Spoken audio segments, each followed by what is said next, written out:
Di dalam kitab Minahus Saniyah, madzalimul ibad tangqasimu ila thalathati aqsamin. Kezaliman kepada sesama itu ada 3 jenis. Qismun yata'allaqu bin nufus, qismun yata'allaqu bil amwal, wa qismun yata'allaqu bil a'rad. Satu jenis terkait dengan jiwa. Tadi yang beliau sampaikan. Treatmentnya masing-masing beda. Beda jenis, beda treatment.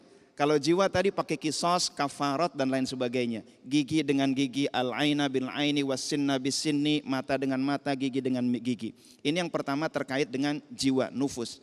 Yang kedua kismun yata'allaqu bil amwal. Yang kedua adalah terkait harta. Treatmentnya bagaimana?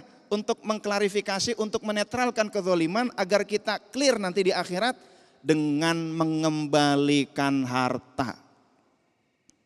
Kalau orangnya udah meninggal, ada ahli waris. Jadi suatu saat ada kisah Ibrahim bin Adham, beliau beli kurma di Mekah. Lalu lagi enak-enak transaksi, ada 2 butir kurma jatuh ke kantongnya. Kebawalah oleh Ibrahim bin Adham ke Palestina, tinggal di sana. Lalu beliau berdoa kepada Allah di Qubbatus Sokhro. Setahun kemudian beliau mendengar ada dialog 2 malaikat. Kat. Wah, ini Ibrahim bin Adham kan? Iya, emang kenapa? Dia kan waliullah, kekasih Allah. Iya, emang kenapa? Kenapa selama 1 tahun ini doanya tidak dikabulkan? Dia tidak dikabulkan doanya karena dia makan 2 butir kurma yang bukan hak dia, milik pedagang kurma di Mekah. Berapa butir kurma Bapak Ibu? 2, bukan 2 miliar.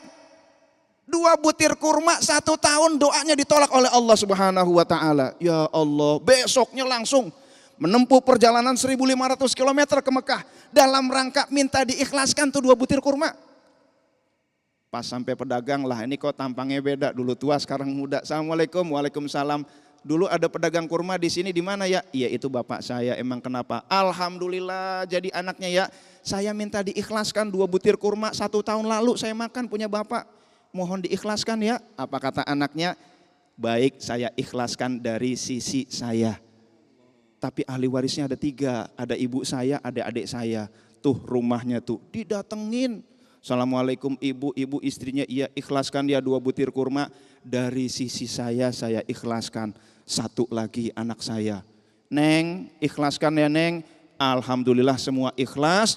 Pulang 1.500 km menuju Palestina, beliau doa lagi di Qubbatus Sokhro. Kedengeran dialog malaikat lagi.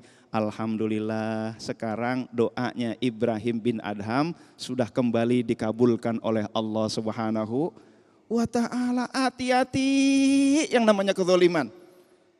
Ini kalau 1 orang 2 butir kurma, bagaimana kalau uang negara coba? Minta maafnya sama siapa coba? Ya Allah, ntar 270 juta orang komplain sama kita. Na'udzubillah min dzalik. Qismun yata'allaqu bil amwal. Ada yang ketiga, qismun yata'allaqu bil a'rad. 1 bagian terkait dengan harga diri. Gimana treatmentnya? Kalau tadi ada kisos, ada kafarah, kalau ini mengembalikan harta, harga diri gimana? Dijelek-jelekin, digibah, kita ngibah orang lain. Kalau kita balikin, sorry ya waktu setahun lalu saya ngibahin ente aneh bilang waktu itu ente udah jelek, hitam, miskin, hidup lagi.